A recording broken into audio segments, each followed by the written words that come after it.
प्रधानमन्त्री ओलीले सैनिक मुख्यालयमा गरे भीमसेन थापाको प्रशंसा। अहिले पहिचानको नाउँमा जनतालाई भड्काउने प्रयास भइरहेको भनाई। ऊर्जा उत्पादनबाटै मुलुकलाई समृद्ध बनाउन सकिने ऊर्जा मन्त्री टोप बहादुर रायमाझीको भनाई। ऊर्जा निर्यातबाट मुलुकलाई समृद्धि हुने तर्क। प्रधानमन्त्रीको कम्युनिस्ट आन्दोलन प्रतिको निष्ठा कमजोर भएको नेकपा दाहाल नेपाल पक्षका अध्यक्ष नेपालको भनाई। मार्क्सवादलाई अवसरवादको रूपमा बुझी आफ्नो स्वार्थको साधन बनाउन चाहेको आरोप। सत्ता पक्षका अवरोधपछि 1 नम्बर प्रदेशसभा बैठक 1 साताका लागि स्थगित। अविश्वासको प्रस्ताव पेश हुन सकेन। नेकपा विवाद सल्ट्याउने जिम्मेवारी निर्वाचन आयुक्त रामप्रसाद भण्डारीलाई। नेकपाको विवाद सम्बन्धी कागजपत्रको अध्ययन सुरु। प्रधानमन्त्रीले भगवान प्रतिको आस्थासँग खेल्न खोजेका नेपाली कांग्रेसका नेता गगन थापाको आरोप। ओलीका प्रत्येक कदमको सही ढङ्गले विश्लेषण गर्न जरुरी। बैतडीको दोगडा केदारकी 17 वर्षीय किशोरी भागरथी भट्टका हत्यारालाई हदैसम्मको कारबाही गर्न बृहत नागरिक आन्दोलनको माग। सरकारले यौन हिंसा नियन्त्रणलाई प्राथमिकता नदिँदा बलात्कारपछि हत्याका घटना बढेको जसपाको निष्कर्ष। बैतडीकी भट्ट घटनाको दोषीलाई हदैसम्मको कारबाही गर्न माग। प्रधानमन्त्रीले स्वेच्छाले पदत्याग नगरेसम्म संविधानले अर्को प्रधानमन्त्री नियुक्तिको बाटो नदेखाएको सरकारी वकिलको भनाई। नियुक्त हुने परिकल्पना नै संविधानले नगरेको दाबी। नवनियुक्त संवैधानिक आयोगका पदाधिकारीको काम रोक्न सर्वोच्चद्वारा अस्वीकार। विपक्षीको नाममा कारण देखाउ आदेश जारी। औद्योगिक क्षेत्र व्यवस्थापन लिमिटेडका महाप्रबन्धक सुभाष सिटौलालाई जिम्मेवारीबाट नहटाउन सर्वोच्चको आदेश। स्वतन्त्र अस्तित्व प्रजातन्त्रको रक्षाको आन्दोलन जरुरी रहेको राप्रपा अध्यक्ष कमल थापाको भनाई। देशमा अराजकताको वातावरण गुज्रिराखेको जिकिर। गृह जिल्लामा दाहाल नेपाल समूहका नेता भीम रावल अल्पमतमा, सहकर्मीले छोडे साथ। ओलीबाट राष्ट्रिय अस्मितामाथि गम्भीर आँच पुगेको नेता देव गुरुङको टिप्पणी। संसद विघटनको कदमले अस्थिरता बढ्दै जाने भनाई। एक दिन अगाडि हिमपातपछि सुचारू रहेको हिमाली जिल्ला हुम्लाको हवाई सेवा पुनः अवरुद्ध। हावाहुरीका कारण उडान हुन सकेन। बाराको कलैया स्थित एक निजी विद्यालय 7 वर्षदेखि छाप्रोमा सञ्चालन। न्यूनतम मापदण्ड समेत पूरा नगरे विद्यापीठ इङ्ग्लिस बोर्डिङ स्कुल सञ्चालन। मोरङमा डिजेल तस्करीमा संलग्न गिरोहका आक्रमणमा परेर नेपाल प्रहरीका सहायक निरीक्षक असय गम्भीर घाइते। विराटनगर अस्पतालमा उपचार हुँदै। बागलुङका बाढी पहिरो पीडितको 6 महिनासम्म पनि पुनर्स्थापना हुन सकेन। चिसो मौसममा त्रिपाल र जस्ता पाताको छाप्रोमा बस्नुपर्ने बाध्यता। पर्वतको मोती खोला र रती खोलाको दोभानमा झोलुङ्गे पुल निर्माण भएपछि स्थानीयलाई आवजावत गर्न सहज। गिज्यानवासी हर्षित। चालु आर्थिक वर्षको 6 महिनामा करिब 2 खर्बको अन्तर्राष्ट्रिय सहायता प्रतिबद्धता प्राप्त।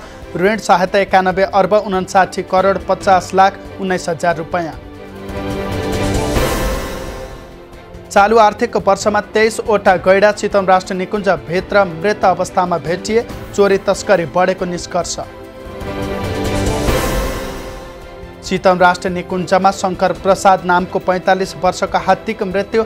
धार्मिक परम्परा अनुसार मृत हात्तीको पूजापाठ गरेर अन्त्येष्टि। चितवन राष्ट्र निकुञ्जका घाँघरमा सडे गलेको अवस्थामा गैडा भेटियो। अन्दाजी 40 वर्षको गैडा प्राकृतिक कारणले मरेको हुन सक्ने अनुमान।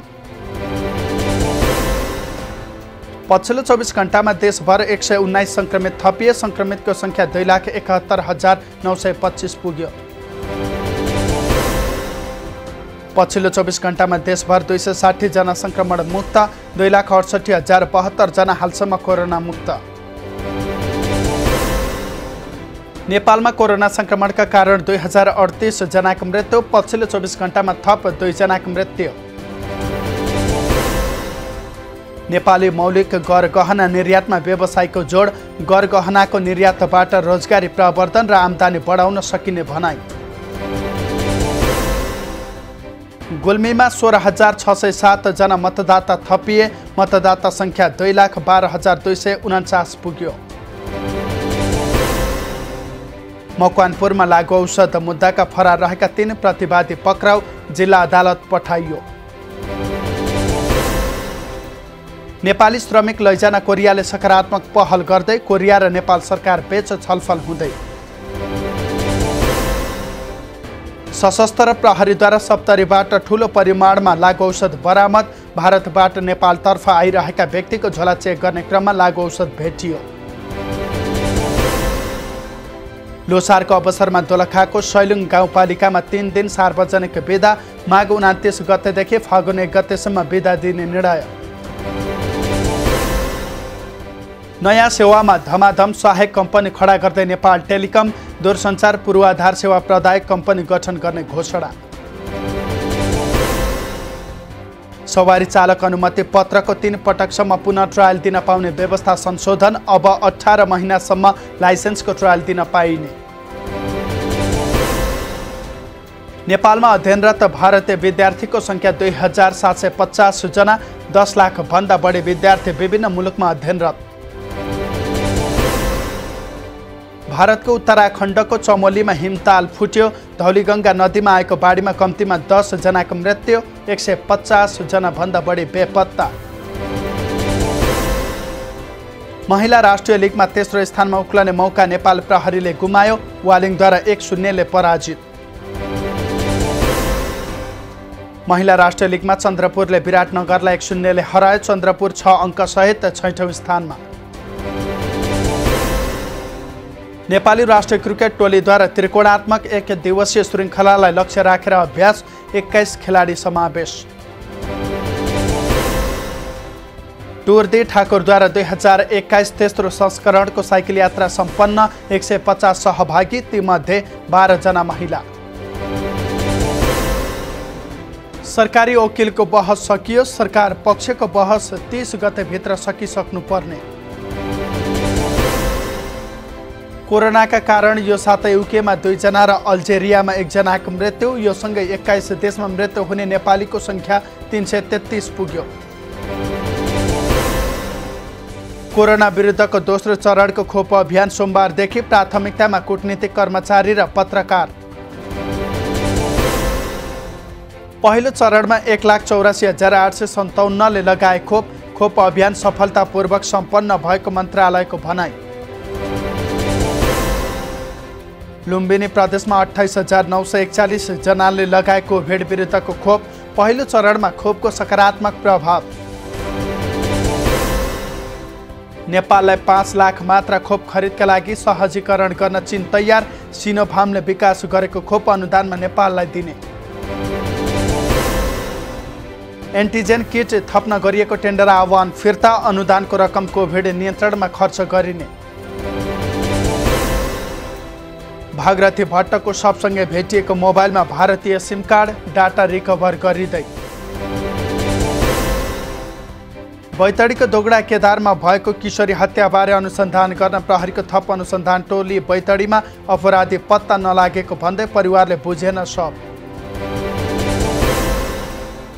बैतडीकी किशोरी भागीरथी भट्ट हत्याको घटनाप्रति राष्ट्रिय मानव अधिकार आयोगको गम्भीर ध्यानकर्षण, घटनाको अनुसन्धान तथा पछिल्लो अवस्थाबारे जानकारी माग। बैतडीको 17 वर्षीय भागीरथी भट्टको हत्यामा संलग्नलाई कारवाही गर्न नेपाली कांग्रेसका नेता डाक्टर शेखर कोइरालाको माग। भागीरथी भट्टको हत्यारालाई कारवाही गर्न नेकपा दाहाल नेपाल समूहको युवा सङ्घको माग, घटनाले स्तब्ध र मर्माहत भएको उल्लेख। भागीरथी हत्याको छानबिनमा लापरवाही नगर्न कांग्रेस महिला विभागको आग्रह, अपराधीलाई हदैसम्मको कारवाहीको माग। बैतडीको पुरचौडीमा 20 वर्षीय आफ्नै छोरीलाई गोली हानी हत्या गरेका बाबु फरार, फरार भएका बाबु पुनः राति आएर घरमा आगो लगाए। कञ्चनपुरको भीमदत्तामा टिकटक बनाउन घाँटीमा पासो लगाएर स्टुलमा चढेकी 1 जनाको मृत्यु, मृत्यु हुनेमा करुणा चन्द। नुवाकोटमा बोलेरोसँग ठोकिएर मोटरसाइकल चालकको मृत्यु हुनेमा स्थानीय 22 वर्ष कमान तामाङ। कैलालीमा कार्यवाहक वडा अध्यक्ष निरज चौधरीको कोठामा 22 वर्षीय सञ्जिता चौधरी मृत फेला, बाहिरबाट ताल्चा लगाइएको अवस्थामा फेला पर्यो शव। पाल्पामा जबरजस्ती करडीको आरोपमा युवक पक्राउ पर्नेमा वर्ष 21 को दीपक नेपाली। श्रमजीवी पत्रकारका समस्या समाधानका लागि सञ्चार मन्त्रालय र सरकारवाला निकायसँग छलफल, पत्रकारलाई राहत प्याकेज ल्याउने सञ्चार मन्त्रीको घोषणा। नेकपा ओली समूह निकट राष्ट्रिय युवा सङ्घको केन्द्रीय कमिटी बैठक ललितपुरमा, संयोजकबाट देवशिखा सापकोटालाई हटाइयो। नेपाल दलित मुक्ति संगठन केन्द्रीय सङ्घर्ष समितिद्वारा संसद विघटन विरुद्ध माइती घरमा सडक अन्तर्क्रिया आयोजना, विघटन असंवैधानिक र प्रतिगमनकारी कदम। संसद विघटन विरुद्ध नेकपा दाहाल नेपाल निकट युवा विद्यार्थीद्वारा सिंहदरबार घेराउ, प्रधानमन्त्रीलाई विरोध पत्र बुझाउन जाने क्रममा रोकेपछि नाराबाजी। स्रोत र साधनको सदुपयोग गर्न नसक्दा विकासमा पछि परेको वाणिज्य महासङ्घका वरिष्ठ उपाध्यक्ष ढकालको भनाई, राज्य र निजी क्षेत्रबीच सहकार्य आवश्यक। बनेपा नगरपालिका 10 मा विभिन्न पार्टी परित्याग गरी 85 राजनीतिकर्मी नेकपामा प्रवेश, 7 नम्बर ओडाका मात्रै 42 जना अन्य पार्टीबाट नेकपामा। अमेरिकाका लागि नेपाली राजदूत डाक्टर युवराज खतिवडा शनिबार अमेरिका पुगे, सोमबारदेखि कार्यभार सम्हाल्ने। अखिल महिला सङ्घ हुम्लाद्वारा सिडिओ मार्फत प्रधानमन्त्रीलाई ज्ञापन पत्र, नेपाली जनताले दिएको म्यान्डेट विरुद्ध लागेको आरोप। कुलेखानीको सतह दैनिक 35 सेन्टिमिटरसम्म घट्दै, प्रणालीमा भारतीय बिजुलीको हिस्सा आधा।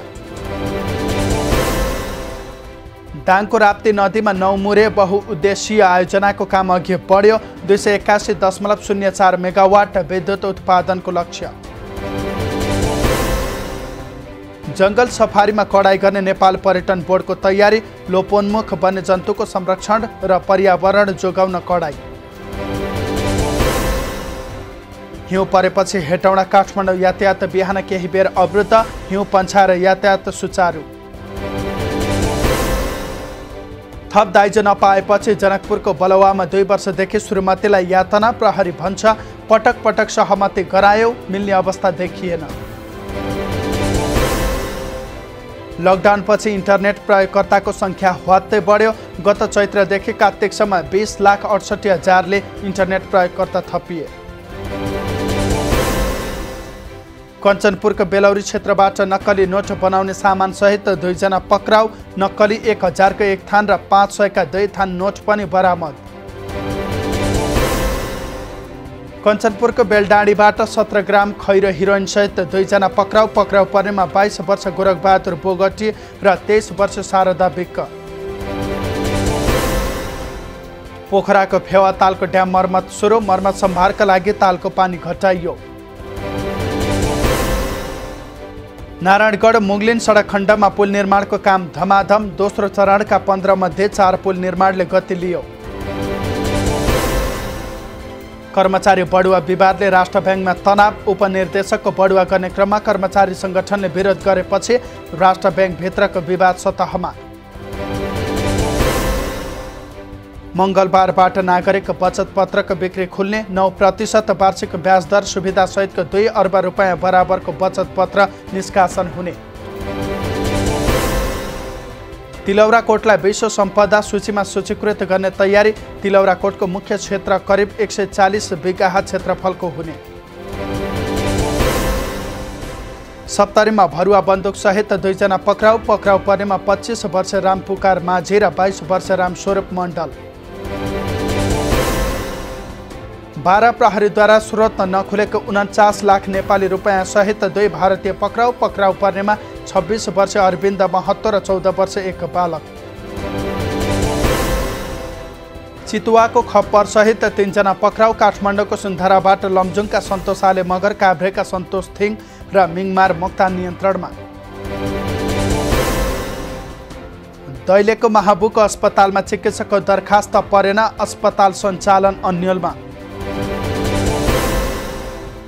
नेपालका विभिन्न कारागारमा 886 भारतीय नागरिक, 132 देशमा 7000 भन्दा बढी भारतीय नागरिक रहेको तथ्याङ्क। दाङको घोराही 7 सौडियार घुस्रामा आयोजित महायज्ञको आयव्यय सार्वजनिक, 26 लाख बढी सहयोग सङ्कलन। खाद्य कम्पनीका पसलमा मार्सी चामल किन्नेको लर्को, 8 दिनमा 951 किलो चामल बिक्री, प्रति किलो खुद्रा बिक्री मूल्य 225 रुपैयाँ। विराटनगर महानगरपालिकाले 2 करोड 39 लाख रुपैयाँ लागतमा एकैसाथ 3 आकाशे पुल निर्माण गर्ने, मानिसलाई सडक वारपार गर्न सुविधा पुग्ने उद्देश्य।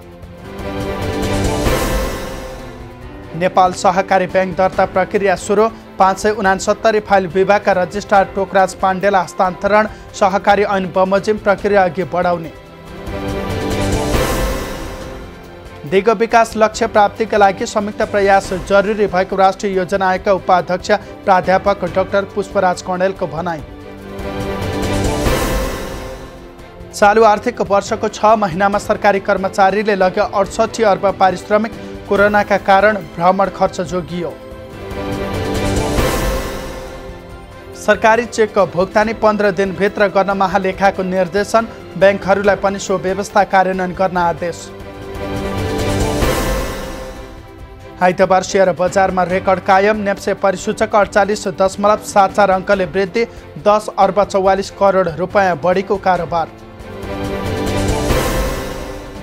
आइतबारदेखि दोस्रो बजारमा कारोबार भएको चन्द्रगिरी हिल्सको आइपिओमा खरिदकर्ताको निकै ठुलो चाप, सबै बेचे पनि धान्न नसक्ने माग। आइतबार सुनको मूल्यमा वृद्धि, प्रति तोला 600 रुपैयाँले बढेर 90,600 रुपैयाँमा कारोबार। आजबाट मौसममा सुधार, काठमाडौँको न्यूनतम तापक्रम 1 डिग्री सेल्सियस मापन। सैन्य कुको विरोधमा म्यानमारमा दोस्रो दिन पनि प्रदर्शन, प्रजातन्त्रको पक्षमा नाराबाजी। प्रहरीको ज्यादतीबाट बस्नका लागि चेचन्याबाट भागेर रुस गएका 2 समयौनिक पुरुषलाई रुस प्रहरीले पुनः चेचन्या फर्कायो। पोखरामा माघ 27 देखि हुने राष्ट्रिय महिला तथा पुरुष भलिबल प्रतियोगिताको तयारी अन्तिम चरणमा, 8 टोलीले उपाधिका लागि प्रतिस्पर्धा गर्ने। ओल्डिङको तहल्का इन्टरनेट योजना, आइपिटिभी र इन्टरनेटमा मासिक 779 रुपैयाँ मात्र। नेपालका पर्वतारोही तेन्जिङ नोर्गेबारे चलचित्र बनाउने ओबामा दम्पतिको घोषणा, चलचित्रको नाम तेन्जिङ, चलचित्र नेटफ्लिक्समा सार्वजनिक हुने।